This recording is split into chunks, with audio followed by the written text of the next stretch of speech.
Hebrews chapter 12. Therefore, since we are surrounded by so great a cloud of witnesses, let us also lay aside every weight and sin which clings so closely, and let us run with endurance the race that is set before us, looking to Jesus, the founder and perfecter of our faith, who for the joy that was set before him endured the cross, despising the shame, and is seated at the right hand of the throne of God. Consider him who endured from sinners such hostility against himself, so that you may not grow weary or faint-hearted. In your struggle against sin, you have not yet resisted to the point of shedding your blood. And have you forgotten the exhortation that addresses you as sons?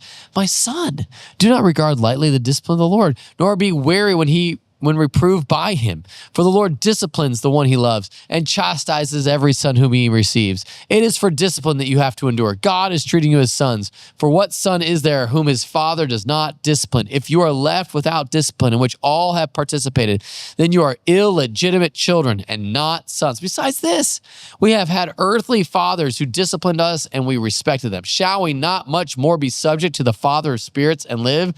For they disciplined us for a short time, as it seemed best to them, but he disciplines us for our good, that we may share his holiness. For the moment, all discipline seems painful rather than pleasant, but later it yields the peaceful fruit of righteousness to those who've been trained by it. Therefore, lift your drooping hands and strengthen your weak knees, and make straight paths for your feet, so that what is lame may not be put out of joint, rather be healed. Strive for peace with everyone and for the holiness without which no one will see the Lord. See to it that no one fails to obtain the grace of God, that no root of bitterness springs up and causes trouble, and by it many become defiled, that no one is sexually immoral or unholy like Esau, who sold his birthright for a single meal. For you know that after, when he desired to inherit the blessing, he was rejected, for he found no chance to repent, though he sought it with tears.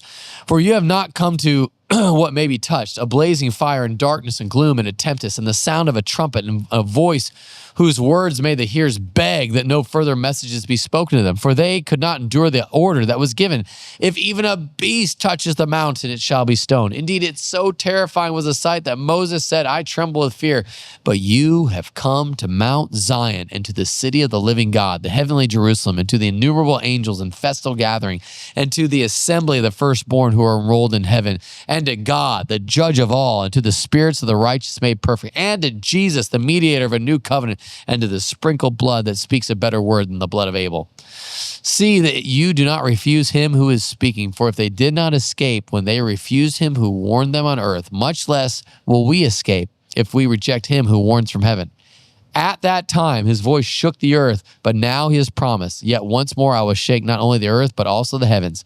This phrase, yet once more, indicates the removal of things that are shaken, that is, things that have been made, in order that the things that cannot be shaken may remain. Therefore, let us be grateful for receiving a kingdom that cannot be shaken, and thus let us offer to God acceptable worship with reverence and awe, for our God is a consuming fire.